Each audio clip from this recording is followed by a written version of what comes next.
I can't believe that my life has become a creepypasta. Shadows dancing on walls, sounds of footsteps, and the nightmares. To make it worse, it all started from a stupid game that I thought was just a stupid way to pass the time. And now I haven't slept in 2 days, and I haven't slept without nightmares in a week. Life has become a living hell, and all I can do is warn whoever reads this post. Don't play the game. Don't meddle and dabble in rituals from old books or occult shit.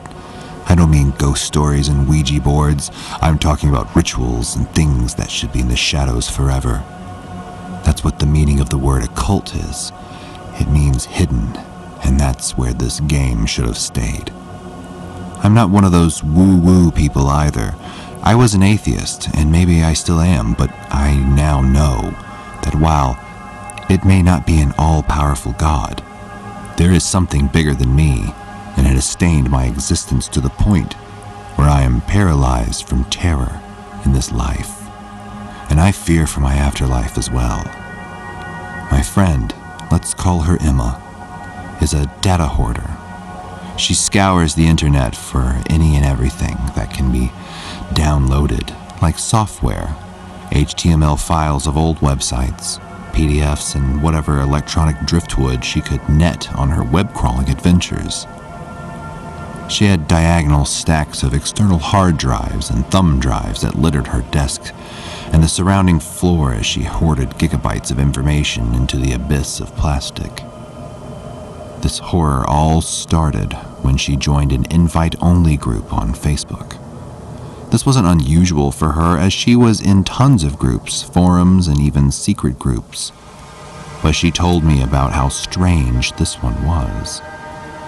When she accepted the invite, she visited the group and noticed that there was only one member other than her, and his name was just a capital O in between parentheses.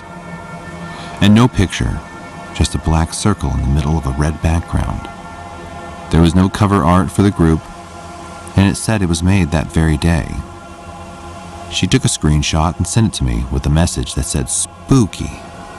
She was sent a message from the lone member of the group, and it said that there was a scanned copy of a book in PDF format that was meant only for her. It was a 6-page booklet that had no illustrations, and it was titled Emma's Game. Don't you want to know what will happen next? She immediately sent me a message and another screenshot saying, "Oh my God, are you in on it? I was just telling you that I've always wanted a big involved birthday party. You're the best." No matter how many times I told her I had nothing to do with it, she wouldn't believe me. She was so trusting. It's in these moments of reverie, thinking about the recent past, that I get the slightest illusion of peace. When I think about how naive we were, how our lives were about the minutiae of pleasantries, it gives me the most fleeting breeze of relaxation, and then inevitably, it ends in a desperation that constricts my breathing until I almost pass out.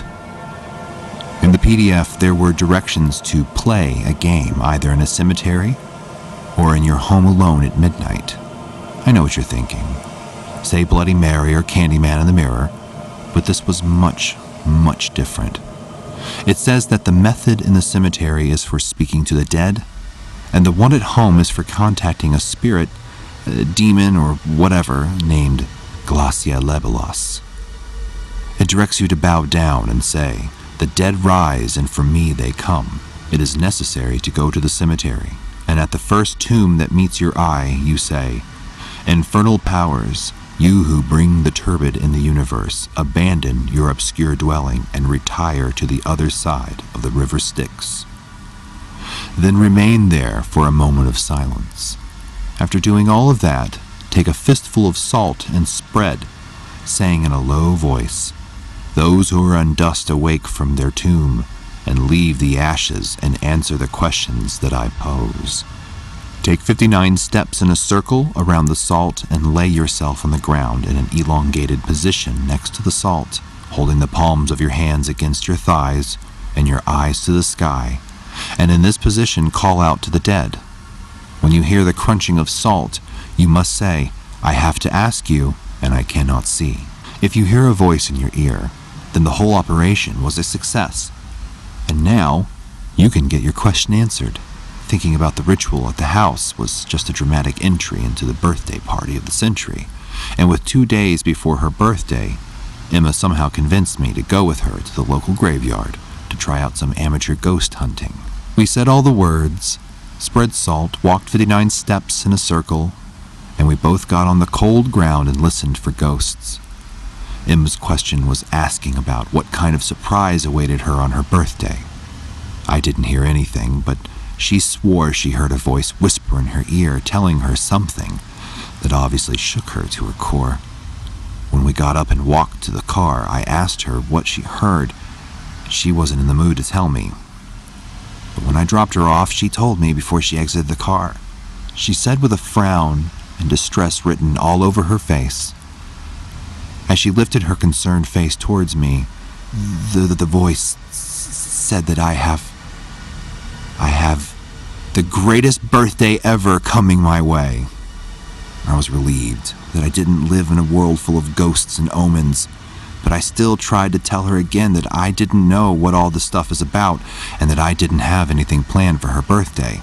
I also didn't tell her that I was too broke to get her a gift. She just looked annoyed at my commitment to this ruse. There are a few differences between playing the game at a graveyard and in your house. In the cemetery, you're supposed to get your answers from some random dead person, and in your house, you get answers from something else. I mentioned a name, Glacia Labolas. It's supposed to have the power to tell you whatever you want to know, but also, there is somewhere in the text that states that Glacia Labolas is also the author and captain of manslaughter and bloodshed. That's about all the PDF had for a description for the entity. However, there was one difference that was immediately noticeable to me. When you lay down in the cemetery and don't get an answer, you get up, dust off, and come back again at another midnight evening. However, if you're doing this for Glacia Labolas in your home, then things are slightly different. If you don't hear the voice in your ear, then you will see it in the form of a jet black wolf, and the next thing you will hear is your own screaming. I can't stop thinking about Emma and how she said that in a funny voice right before we entered my apartment to set up for the game. I scrounged up enough money to get a cake mix and a fifth of vodka. I also invited 3 of our closest friends, hopefully armed with better gifts than I, and I told them to show up in an hour after our game begins, as a buffer in case our esoteric festivities don't deliver as promised. Emma and I set up the area with candles and began the ritual as directed with the words and the salt. We finally lay on the floor in the kitchen. We chuckle a little as I ask, "Am I going to get killed tonight?" Then suddenly, there's a loud clack, like a heavy piece of wood falling on a hardwood floor, followed by the sound of salt crunching, and all the candles and lights outside go out, and I hear Emma screaming next to me. Before I can get up, I heard someone or something that paralyzed me. It was a raspy voice saying, "Not tonight, but very soon." I got up, and I couldn't find a trace of Emma anywhere. The apartment was foreign in the cell phone light, like I was exploring a condemned building. Darkness covered over 20 city blocks that night, and our friends never came. I wait for my end. And every day is hurtling more and more towards the inevitable. The dead rise, and for me they come. I hope it's the dead, and not that thing that killed Emma. She died bleeding that the pain was too much.